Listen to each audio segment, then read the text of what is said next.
Fala galera, sejam bem-vindos a mais um vídeo aqui do canal. Vamos pra cima, porco. Obrigado pela sua presença aqui, para deixar o seu like, agradeço demais. E vamos lá, galera, mais um react aqui.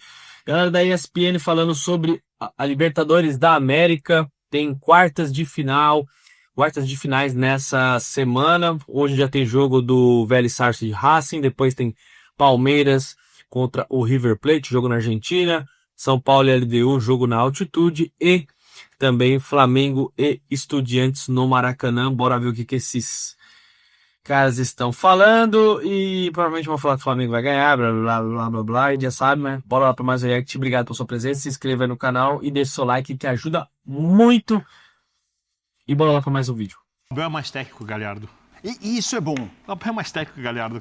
O River gastou em contratações.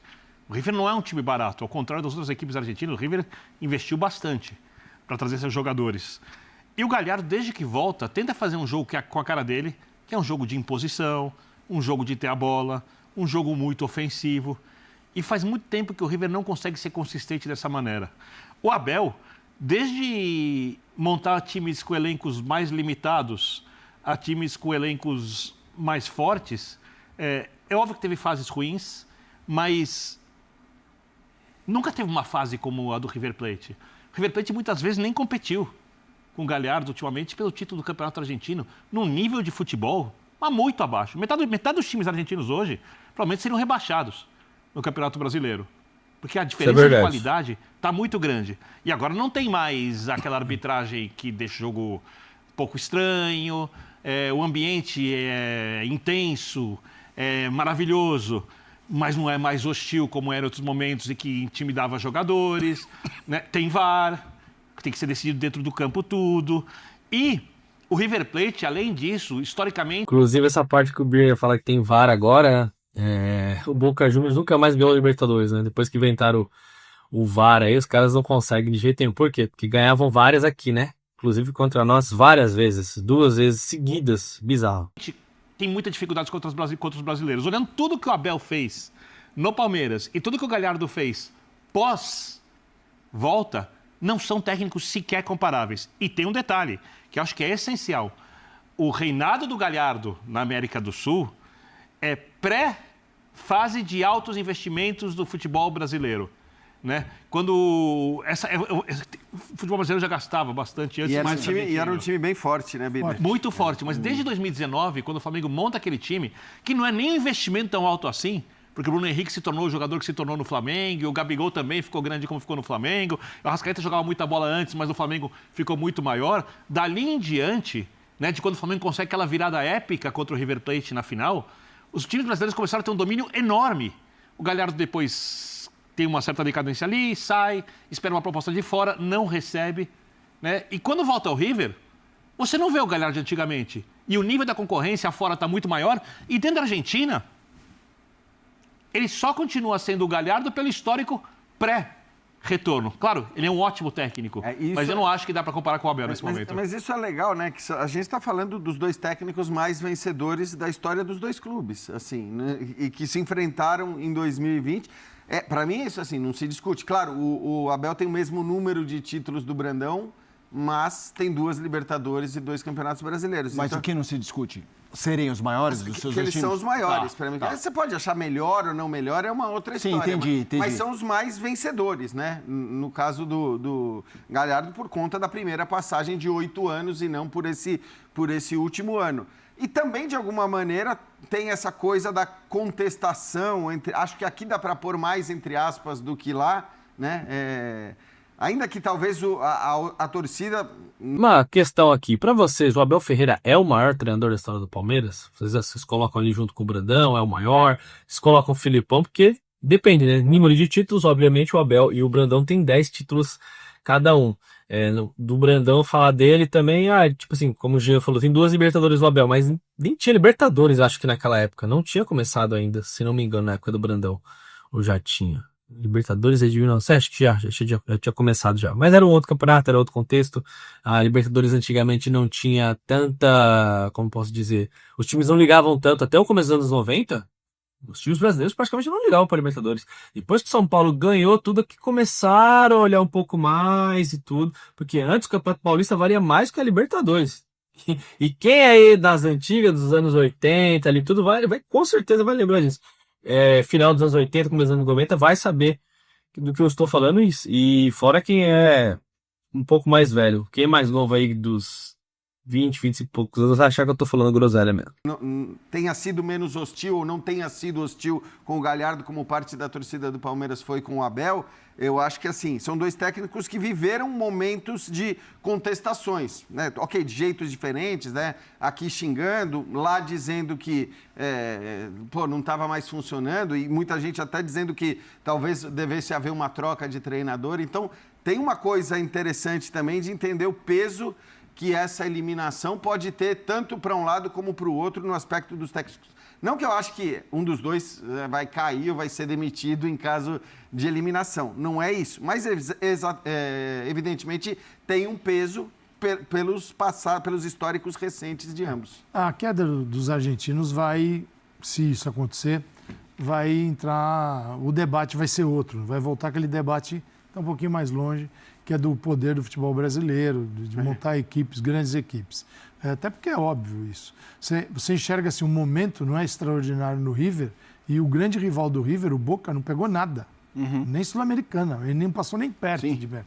Então, você veja o... Eliminado pela Alianza Lima. Alianza Lima, exato. Exato, o gigante Na Bombonera. do Rio, o gigante... Porque é preciso entender o seguinte, na Argentina, você pode ter, na final da Libertadores, o Racing. O Racing e o Vélez estão na final da Libertadores. Nós vamos falar de River e Boca, entendeu? E aí vai ter um espaço para o Racing e o Vélez. Mas é pequenininho, porque tudo gira em torno do River e do Boca. É impressionante. É impressionante, Pode né? ter. É um nível, muita gente está vendo agora, falando, que nem aqui no Brasil. E está enumerando uma série de equipes que têm a preferência. Nada é parecido. Nada. A gente pode É curioso que os outros não são aproximar. desprezíveis, né? Assim, Nada, eles não são, têm, mas numericamente... Mas eu Nada lembro, é cara, parecido. eu Não estava passa lá por- numa cobertura que era, acho que Estudiantes tinha chegado mais longe do que o Boca tinha perdido... Olha, mas eu vou falar um negócio pra vocês aqui, né? Minha visão de analisando aqui as equipes, pra mim o Racing é o melhor time argentino. Inclusive foi o time que ganhou a Sul-Americana ano passado, é o time que ganhou a Recopa Sul-Americana dando um cacete no Botafogo. Então eu acho que o Racing joga mais bola que o River Plate, de verdade. Hein? Boca Juniors, pelo amor de Deus, o Boca Juniors é o Leão Banguelo das Américas há alguns anos já. O técnico, assim, né? Tinha trocado de técnico. Eu não me lembro exatamente que momento foi, porque as trocas de técnico são muitas. Eu vivi isso lá. Só se falava Do técnico. do técnico do Boca. Ninguém falava do Estudiantes nas Assim, quartas de final da é Libertadores. claro que é um fato também bem interessante, né? O Flamengo foi lá e goleou o Vélez, era o Vélez, né? 4-0, 4-1, o Flamengo, o gramado, eles deixaram o gramado ficar horroroso, deixaram o gramado assim, quase que apodrecer para ver se segurava o Flamengo. Aí o Flamengo jogou, parecia que estava na praia, fazendo altinha. Falei, se o gramado tá ruim, vamos jogar só.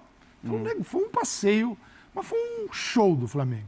Só que o Cavani estava Na chegando semifinal. no Boca. Pô, tinha o Flamengo lá, a mesma coisa, tinha um né? time Só argentino falava numa fase aguda da Libertadores, mas estava chegando o Cavani no Boca. Meu amigo, no dia, esqueça o jogo. Sim. É só a chegada do Cavani. O que o Cavani pensa, como ele anda, se ele tomou água, se ele subiu no ônibus, desceu do ônibus, pegou um carro, está no táxi e tal. Então, tudo bem, a gente até entende. É o tamanho de Boca e River. E aí, quando você está no local, você sabe muito bem o que eles significam.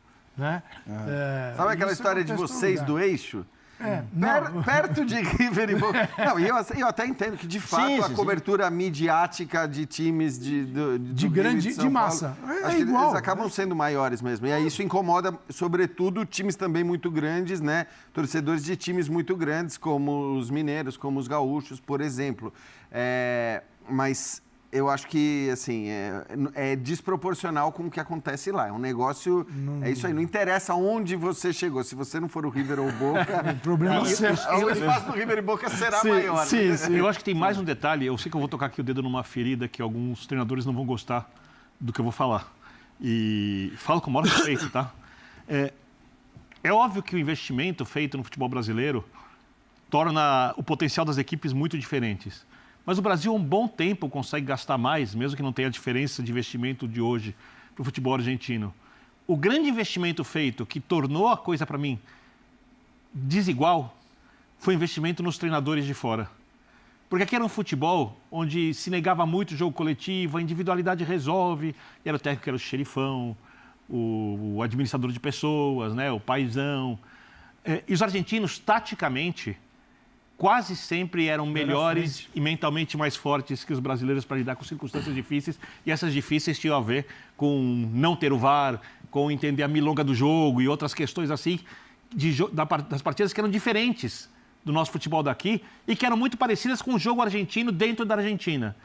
Quando os times brasileiros começam a jogar taticamente melhor, e hoje eles são coletivamente tão fortes quanto os argentinos, se não são melhores, e os treinadores brasileiros novos são cada vez melhores, e os estrangeiros vêm aqui, alguns deles, obviamente não todos fazem a diferença, essa distância técnica, agora somada à capacidade de investimento enorme, criaram um abismo que dificilmente os argentinos vão superar. Então, eventualmente, um pode até ganhar uma Libertadores porque é o mata-mata. Se eles jogassem o Campeonato Brasileiro, a diferença ficaria muito mais gritante. Qualquer equipe, inclusive esse Campeonato Argentino. Então, não dá para olhar só por investimento. O jogador brasileiro é um jogador de bastante qualidade, inclusive os que ficam aqui. Competem com os argentinos. E hoje, eles conseguem lidar mentalmente melhor com as partidas. E, taticamente, o futebol brasileiro hoje, talvez, pela primeira vez na história, seja superior ao futebol argentino. Os argentinos tinham uma predominância muito grande na Libertadores até esse período mesmo que o Birner falou, até 19 ali, porque de 19 para cá, vamos lá, Flamengo ganhou 19, Palmeiras 20, 21 Palmeiras, 22 foi o Flamengo, obrigado VAR por ter tirado o Palmeiras da final contra o Atlético Paranaense, 23 foi o Fluminense, 24 foi o Botafogo. Então assim, os caras não viram mais nada. E antes disso, você percebia ali os times argentinos chegando com mais frequência. Agora, os caras estão sendo amplamente dominados e acho que o investimento no futebol brasileiro e realmente o futebol argentino ficou muito para trás. Tamo junto, galera. Aquele abraço, me diga aí qual que é a sua expectativa para esse jogo e qual que será a sua semifinal da Libertadores. Palmeiras e São Paulo? Flamengo e Racing? Será? Ou Palmeiras e LDU? Bom, veremos aí. Deixa o palpite. Um abraço, tamo junto, é nóis.